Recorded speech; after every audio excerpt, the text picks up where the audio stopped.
Bonjour, dans la petite vidéo qui va suivre, je vais vous expliquer comment on peut utiliser des multisignatures Bitcoin papier, récupérer les Bitcoins qui sont stockés dans ces contrats multisignatures pour les envoyer sur une adresse Bitcoin classique. Donc je dispose de deux papiers multisignatures. Celui-là, donc c'est une signature la, la 2 sur 3, c'est-à-dire qu'il faut deux clés privées pour libérer le Bitcoin qui est à l'adresse multisig adresse qui là commence par 3 ml, grand B, etc. Et donc j'ai besoin de deux clés privées. Sur ce papier, j'ai la première clé privée qui est ici, 5HRC quelque chose, et j'ai le multisig script qui est nécessaire aussi pour libérer les bitcoins qui sont sur cette adresse multisignature 3ML. Et à chaque fois, ces adresses, elles sont disponibles sur ce papier sous forme de QR code. L'un pour l'adresse multisignature, l'autre pour la clé privée et l'autre enfin pour le script. Ça, c'est le papier qui contient la première clé des trois qui sont nécessaires pour libérer l'argent, les bitcoins qui sont sur l'adresse multisignature 3ML.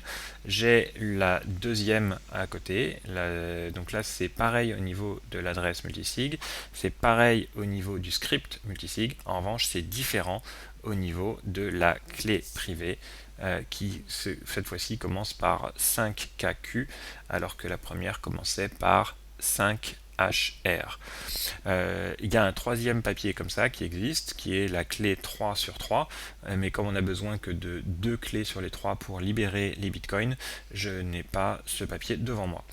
Et enfin, j'ai un papier Paper Wallet Bitcoin classique qui va me servir à envoyer les bitcoins qui sont sur mon adresse multisig sur cette adresse 1NV33 une fois que j'aurai terminé mon opération.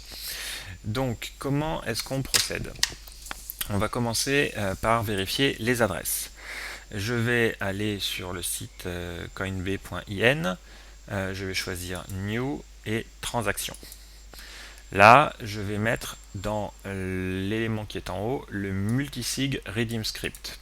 Donc je vais prendre le multisig redeem script qui est sur chacun des papiers 1, 2 ou 3 dont je dispose.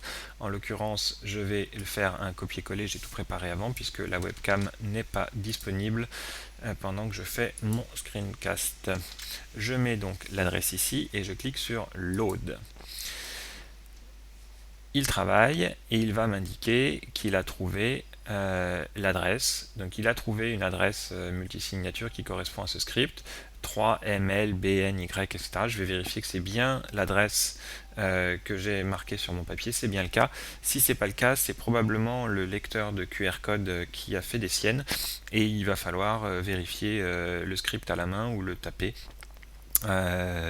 Mais si c'est correct, c'est bon. Donc sur cette adresse ici, je peux aller sur un explorer d'adresses, par exemple blockchain.info pour voir le solde.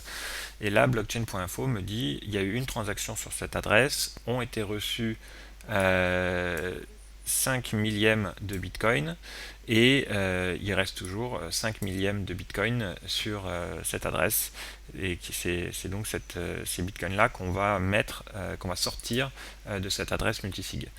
Coinb.in m'a indiqué qu'effectivement il avait vu en input ces 5 millièmes de bitcoin.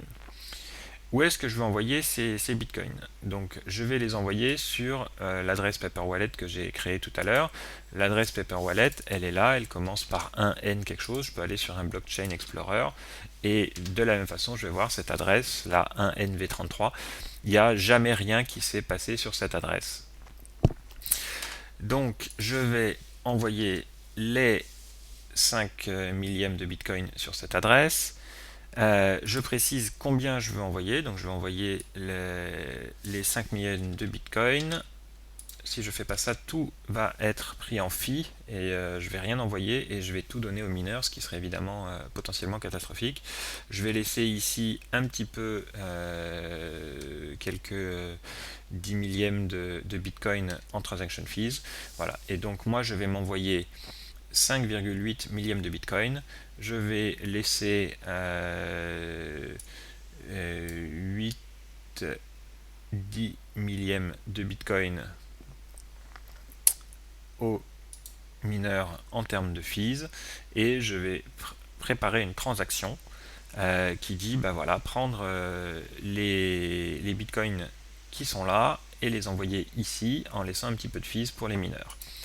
Voilà ma transaction. Ma transaction, pour le moment, elle n'est pas signée, elle fait que 286 octets, et si je l'envoyais sur le réseau des mineurs Bitcoin, ils refuseraient tout simplement l'opération parce que il refuserait tout simplement l'opération parce qu'elle n'est pas signée. Ensuite, je vais aller vérifier. Je vérifie mon opération. On m'indique bien que j'ai une transaction qui fait 286 octets, qui envoie des bitcoins, le montant que j'ai choisi, à telle adresse, et qui n'est pas signé. Donc je vais commencer, je vais aller signer ma transaction. Je reprends ma transaction, je vais dans l'onglet Sign, je clique ici, je mets ma transaction et je vais prendre la première des private keys, celle qui est là. Je reviens ici, je dis que je veux show, voilà, submit, et là il me dit voilà une transaction signée. Maintenant elle fait 363 octets. Elle est plus grosse. Je peux vérifier dans l'onglet Verify en remplaçant ce qu'il y avait avant et en recliquant sur Submit ce qu'il en est, et on me dit que j'ai une transaction qui est tout pareil que l'autre, à savoir je vais prendre les bitcoins et les envoyer à cette adresse là, sachant que cette fois elle a été signée, elle a une signature alors qu'il y avait 2 signatures sur 3 qui étaient requises. Donc je reprends l'ensemble de ma transaction, pas plus grande, celle qui fait 363 octets. Je vais aller ici de nouveau la signer, je la recopie, elle est plus grande que celle que j'avais avant. Ici je vais prendre une deuxième clé, non pas celle qui commence par 5H, mais celle qui commence par 5K. Hop, je vais renvoyer, et je vais avoir maintenant une sign transaction qui va être encore plus grande, de 435 octets. Je prends celle-ci, je peux aller vérifier ce qu'il en est, vérifie, et là je vois que cette transaction maintenant elle a été bien signée 2 fois et qu'elle fait bien toujours le même montant à la même adresse. Et c'est cette transaction là que je vais vouloir envoyer. Donc je copie cette transaction, je la copie bien en entier, maintenant elle est assez grande, ratons pas des morceaux, 435 octets, je vais sur Broadcast, je mets ici ma transaction de 435 octets, je fais Submit, là la transaction signée est envoyée au réseau, et le réseau des mineurs va commencer à analyser, vérifier qu'elle a bien été signée et faire l'opération. Si on va ici, on voit d'ores et déjà que la transaction a été prise en compte, puisque sur mon adresse 3ML, voilà, maintenant il y a eu 2 transactions qui se sont produites. La première, c'est celle qui amenait les 5 millièmes de Bitcoin. La deuxième, c'est celle qui les fait sortir. Et donc j'ai ma nouvelle transaction qui prend de cette adresse-là à l'adresse 1NV33 dont j'ai parlé, l'intégralité des bitcoins dont j'ai parlé, là les 5,8 millibitcoins. Cette transaction n'est pas encore confirmée, c'est normal parce qu'il faut une dizaine de minutes en moyenne pour qu'il y ait une première transaction. Je vois par ailleurs que sur mon adresse de réception, si je mets à jour, il y a effectivement une transaction qui elle-même n'est pas confirmée, qui m'amène l'intégralité des bitcoins que j'ai envoyés. Voilà, donc j'ai pris des bitcoins qui étaient sur en multisig sous forme de papier, et je les ai transformés je les ai envoyés sur une adresse simple qui peut être gérée par un wallet, paper wallet comme dans mon exemple, ou un wallet électronique évidemment. Merci.